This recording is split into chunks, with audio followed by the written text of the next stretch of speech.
Good morning, good morning, good morning mga mangyan. Anong mangyan natin? Nagigising na ako. Kasi alas 8 na ng umaga. Pero alas 7 yung time ko. Pero siyempre, walang pasok kasi estudyante. Kaya mekos-mekos natin ang higaan na to. Dahil marami tayong trabaho gagawin ngayon dahil may exam on Saturday.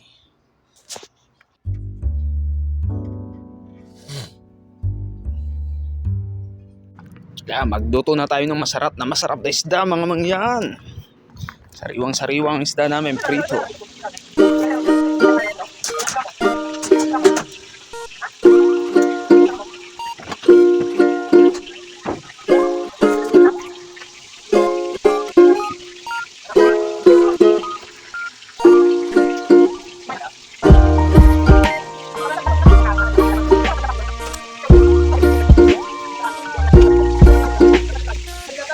Dati ata tong ninja, huwag mo akong subukan. Akala mo sa akin, di marunong lumaban. Magaling to sumalag, boy.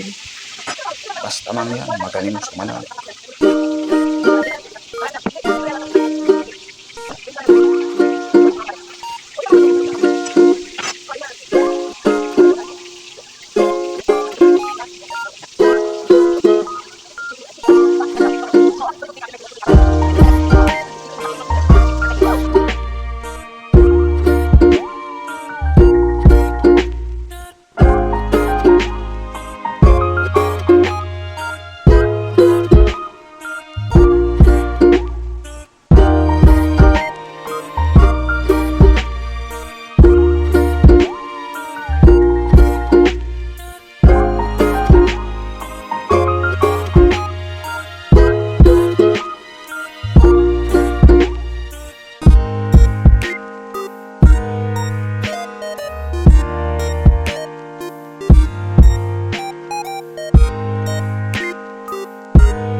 One hour later. Yan, maganda na ang mangyan. Nakapulbo na, nakagel pa, at nag-shades pa. Anak ng pucha, nagpabango pa hanggang sa ulo. Ganyan ang mangyan dito sa Saudi. A few moments later.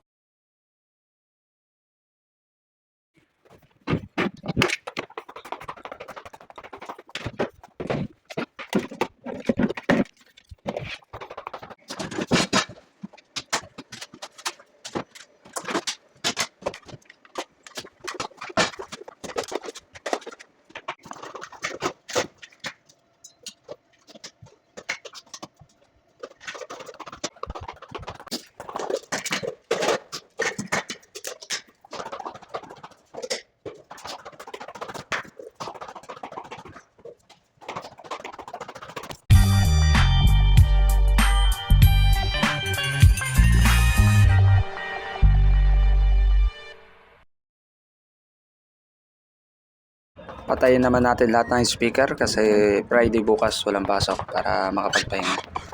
And para ma-check na rin natin kung mayroong sira or wala ang camera at ang speaker.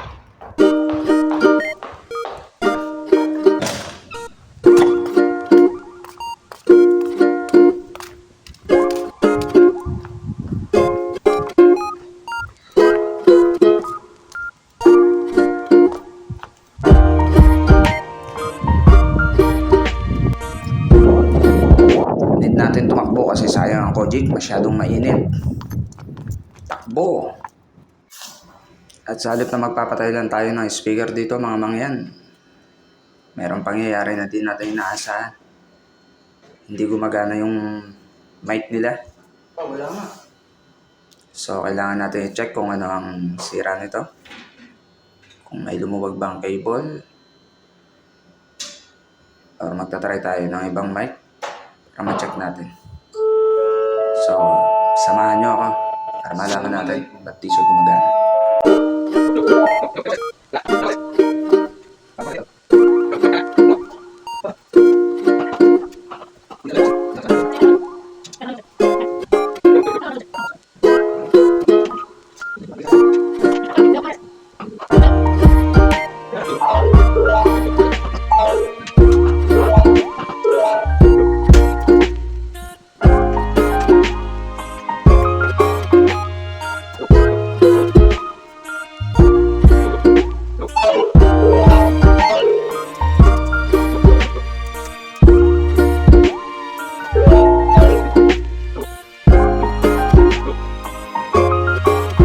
Many superstitions later.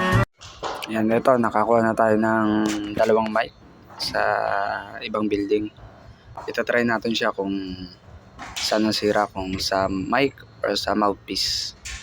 Kasi kung gagana yung ibang mic, isa lang yung ibig sabihin, sira yung mic natin. Pero pag hindi pa rin gumana yung mic na gumagana, ibig sabihin, amplifier yung sira.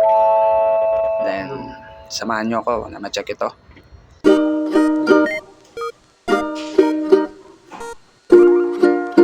Hello. Hello. Dahil gumana yung mic nating dala, mic yung sira natin. Hello. Kailangan natin palitan o ipare-pare ito. So, finish. Many plays later. Ngayon, i-troubleshoot naman natin yung camera ng dalawa na hindi gumagana.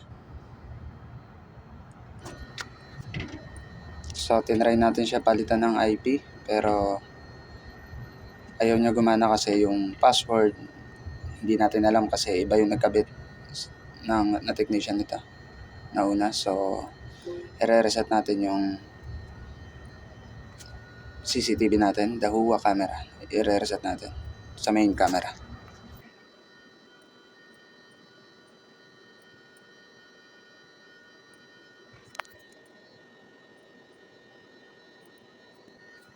Maglalagay ako ng ibang video para makita nyo kung paano i-reset ang the Hua camera sa mismong camera niya.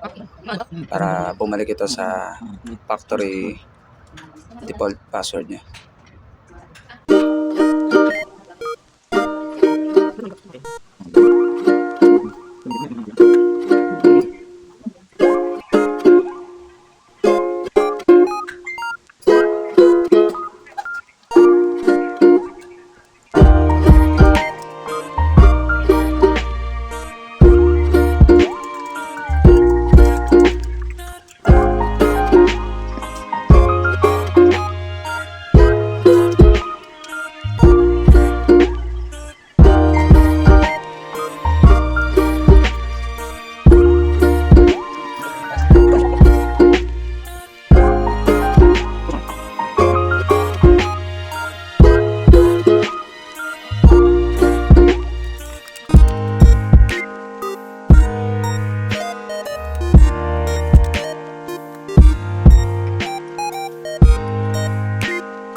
So, tapos na tayo mag-reset.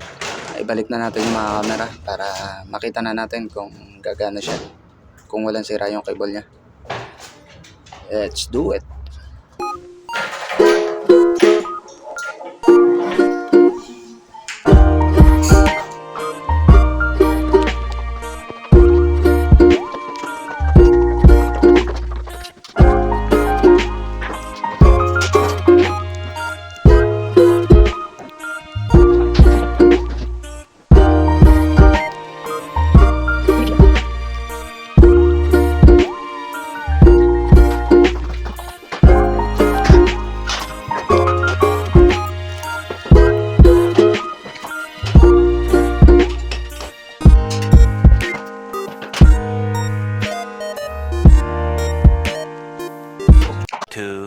2,000 years later. Ngayon, gumagana na yung dalawang camera. So, yung cable niya okay naman. So, yung IP lang yung naging problema natin. Napalitan na natin siya ng IP.